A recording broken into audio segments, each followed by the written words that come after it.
A pleasure to meet y'all at last. And here we are at it again with some more material for Nerf Secrets Revealed Aftersought Part 2. So, as you might have guessed, we got more new material coming very soon.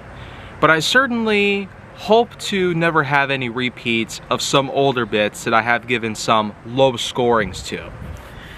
And I guess, with that in mind, we'll go on ahead and bring about the Modulus line yet again. This time we're going to take a look at a blaster that's very rare, hard to find, and highly expensive for these reasons.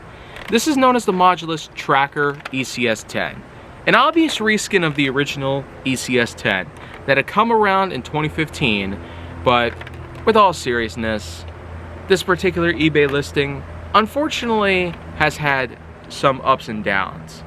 Mostly on the cosmetic side, as you can tell, there's numerous small amounts of physical damage, wear, tear, and some fading.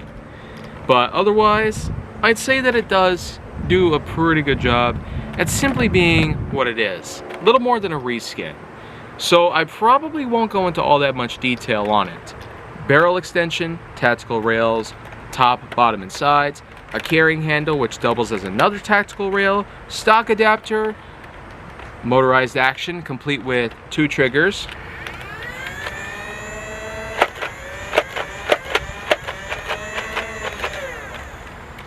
yeah, not much more you can get onto that. Jam door, which,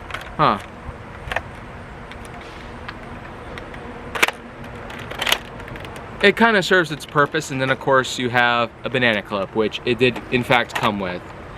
Of course there were accessories that also got sent along with this blaster, but in this particular eBay listing, I did not get any. There was a stock and a barrel for the most part, as well as a scope on top. They were technically more or less just reskins, much like the actual blaster itself. The matching color scheme at least works, to some degree. Otherwise, I won't really say much else about this, because how could I?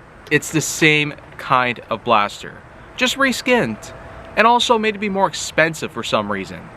Maybe because there weren't as many of these produced. But otherwise, it is what it is. So I guess what we can do at least is get some invisibles going and hope that it could be enough to close this entire gap. And well, even if it doesn't, then well, we'll at least be grateful for knowing the fact that I went ahead and covered the tracker in as little as maybe 4 minutes? Who knows?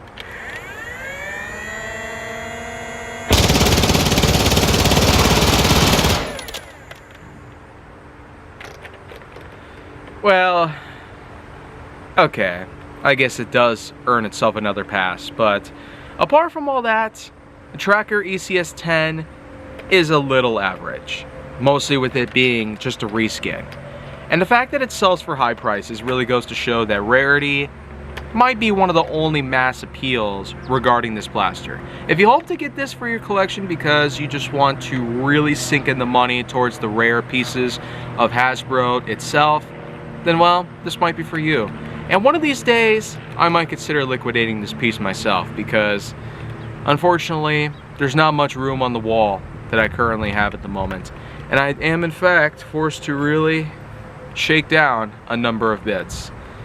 But other than that, Tracker ECS-10 is only going to get as much as a 6.3 out of 10.1. Somewhat on the average side, but at least does serve its own purpose as a motorized blaster, as well as having the modulation factor put into place. With all these different things that you can put together on this blaster, and knowing that it had accessories of its own, really goes to show. Nerf had in fact tried to do a number of things, but the main core value of this is you can't necessarily get much else other than what is there. And so that could be a disappointment to most of us down the line. And well, I will see you guys once again with some more stuff, and hopefully new material shall be in the works. So make sure to like, subscribe, and whatnot.